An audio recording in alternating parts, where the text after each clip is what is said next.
就会一直想要走进去他的眼睛里面去。开的是你回来阮的身边，我笑眯眯，我笑出去，才爱你。我是很俗辣的一个人，我跟我身边的朋友讲，不准你们告诉我公布日期是哪天啊？因为可能你要期待你花开的时这一张专辑是非常非常就是应该是说，很多人说这张专辑真的是有感动到他们，因为我这次的曲风就是唱歌的方式用口气去唱歌，就是真的是从我的内心最真的那一层，就是掏心掏肺的让你们知道说这首歌的情境跟意义的诠释。对，所以说这首歌真的是一打出来的时候，真的有让他们觉得这是海军嘛，这是朱海军嘛。就说哇，怎么海军长大了？对，历练过很多事情，不管是感情也好，还是家里面也好，还是工作上也好。然后呢，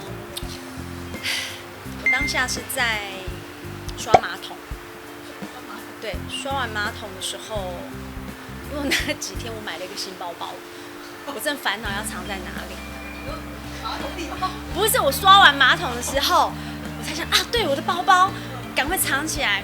我说藏哪里好呢？不要让被老公发现。我就想到，我还有一个小柜子那边，要拉开那个玻璃，那个全身镜的时候要把它拉开，因为我老公不会去开我那个落地窗的那个镜子。对对对，我想藏在这边好了，我已经想好了，你知道吗？然后用一大堆的衣服塞住，这样就绝对，因为他看到一大堆的，即使他打开那个镜子，他看到这些衣服，他就会觉得，该整理了。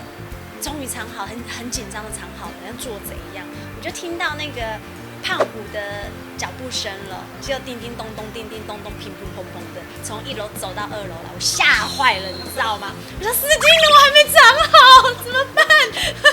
然后我就紧张，门就一关，然后我这手就夹到我的中指，你知道，超痛的。他说干嘛？然后他说你等下，他就抱着我，老婆，哦。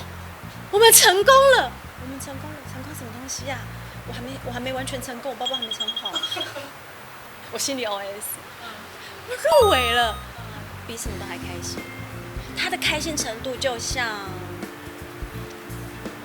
看到我的验孕棒有2条杠的时候，大概是那样子。只是一个是他女儿，然后一个是我或许未来能够拿得到的。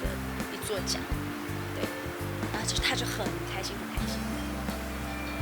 我真的倒没有想过最大的劲敌，我真的没有用“敌”这个字下去，我只是一直很开心的一个点，也是让我很激动。当下我知道这一位歌后也在同一张，我竟然也是出现跟他同一张名单里面的时候的那一种兴奋，就是我们的那个。潘越云，他是一个很有故事的一个人，对。然后我很喜欢，他因为他的轮廓啊，各方面都很深邃嘛。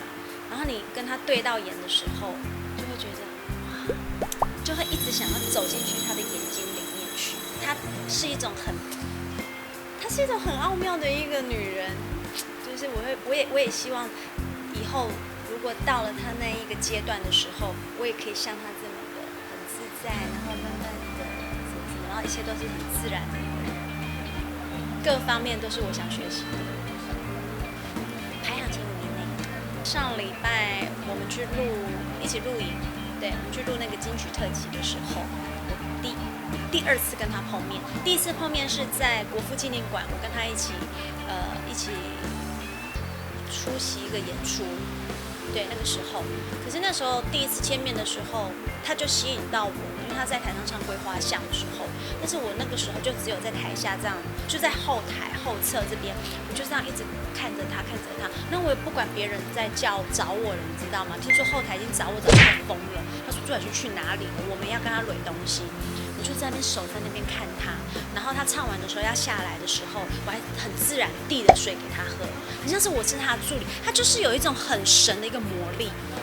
那时候我才刚发片，对，刚出道1年2年而已，对，非常非常的新的一个人。